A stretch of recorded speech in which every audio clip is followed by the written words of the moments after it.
کبھی کبھار ہم اپنی غلطیوں پر اتنے شرمندہ ہوتے ہیں کہ اللہ کی طرف پلٹنے سے بھی ڈرتے ہیں، اللہ سے معافی مانگنے سے بھی ڈرنے لگتے ہیں کہ وہ ہمیں معاف کرے گا کہ بھی نہیں، کیا وہ ہماری بات سنے گا کہ بھی نہیں۔ خود کو اس بچے کی جگہ رکھ کر سوچو جو غصے میں اپنی ماں پر اونچی آواز سے چلایا ہو اور یوں ہی چلاتے چلاتے زمین پر آ گرا ہو۔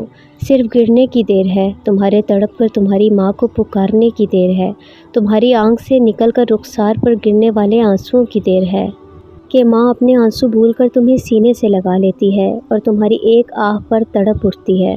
تو تمہیں کیا لگتا ہے وہ رب تمہیں نہیں تھامے گا جو تمہیں 70 ماؤں سے زیادہ پیار کرتا ہے؟ وہ تمہیں معاف نہیں کرے گا جس کو تمہاری آنکھ سے نکلا ایک آنسو گوارا نہیں۔ ہم کتنے ہی بڑے کیوں نہ ہو جائیں، اللہ کے لیے ہمیشہ بچے ہی رہتے ہیں۔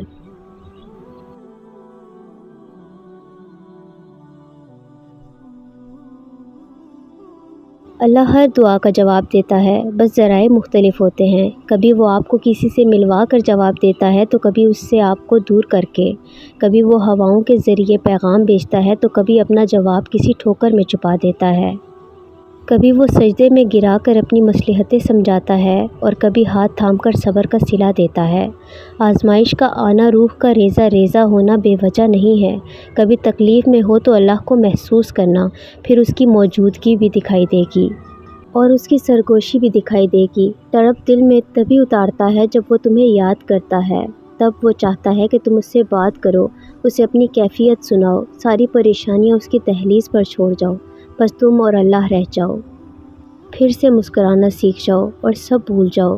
تم تنہا نہیں ہو، تمہارے ساتھ اللہ ہے، اور جس کے ساتھ وہ ہوتا ہے اس کے ساتھ کائنات کی رونقیں چلتی ہیں۔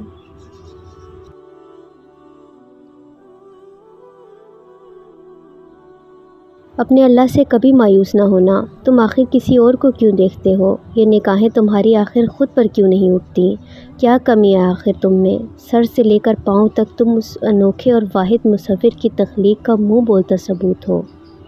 جانتے ہو کمی ہم میں نہیں بلکہ ہماری سوچوں میں ہوتی ہے، اور جب ہم اپنی سوچوں کا معیار بلند نہیں کر پاتے نا، تب اپنی انہی سوچ کی کمزوریوں کا سرا بوجھ اپنے وجود پر لاد دیتے ہیں۔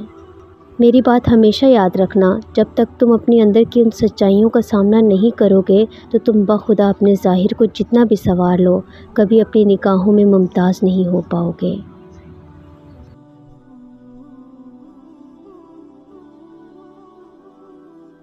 اس وقت آپ جتنی بھی تکلیف میں ہو، یہ صرف آزمائش ہے آپ کی۔ آپ کا رب آپ کو آزما رہا ہے کہ میرا محبوب بندہ اس آزمائش کے وقت میں میرا شکر ادا کرتا ہے یا پھر گلہ کرنے لگتا ہے کہ مجھے ہی کیوں ڈالا گیا اس مشکل میں۔ تو سنو، آپ کو بس بھروسہ رکھنا ہے اپنے رب پر، جس نے آپ کو اس مشکل، اس تکلیف میں ڈالا ہے، وہی آپ کو اس سے نکال بھی لے گا۔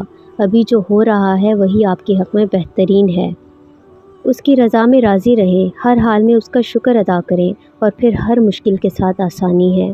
یہ آپ کے رب نے کہہ دیا ہے، اور جو وہ کہہ دے وہ ضرور ہوتا ہے۔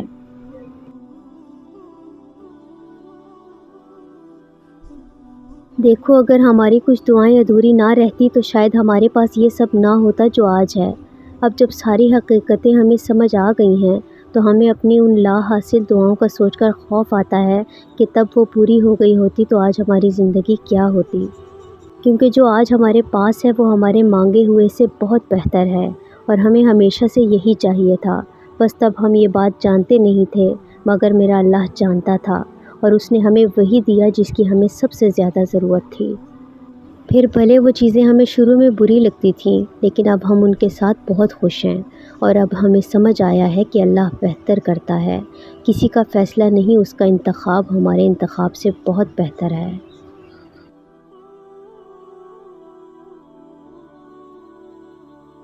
آپ کا رب آپ سے بہت محبت کرتا ہے، لوگوں کی خاطر اس کو ناراض نہ کیا کریں۔ آپ اس کی ایک مان کر دیکھیں، وہ آپ کے لیے کیسے کیسے راستے بناتا ہے، جبکہ لوگوں کی خواہشات کا پیالہ کبھی نہیں بھرنا۔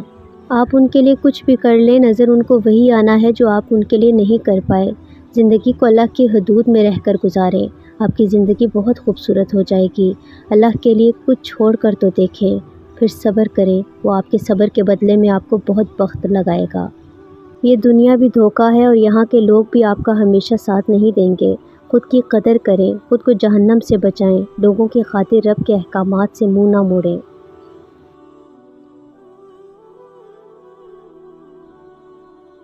شاید ہی ایسا کوئی دل ہو جو تکلیف میں نہ ہو یا تکلیف نہ سہ چکا ہو۔ ہر انسان تکلیف کے کسی نہ کسی سفر میں ہے، وہ ماضی ہو، کوئی سانحہ یا واقعہ۔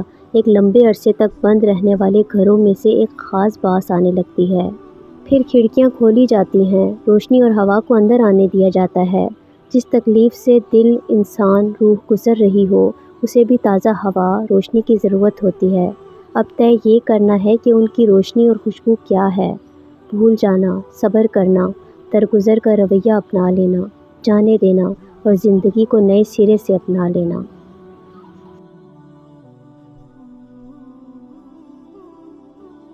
تہجد میں جاگنے والوں کو چاہیے سونے والوں کے لیے دعا کریں، ملنے والوں کو چاہیے بچھڑنے والوں کے لیے دعا کریں، کامیاب ہونے والوں کو چاہیے ہارنے والوں کے لیے دعا کریں، ہنسنے والوں کو چاہیے رونے والوں کے لیے دعا کریں، محبت کرنے والوں کو چاہیے نفرت کرنے والوں کے لیے دعا کریں، آگے بڑھنے والوں کو چاہیے پیچھے رہ جانے والوں کے لیے دعا کریں، نیکوکاروں کو چاہیے گنہگاروں کے لیے دعا کریں، ہر ایک کو چاہیے ہر ایک کے لیے دعا کریں۔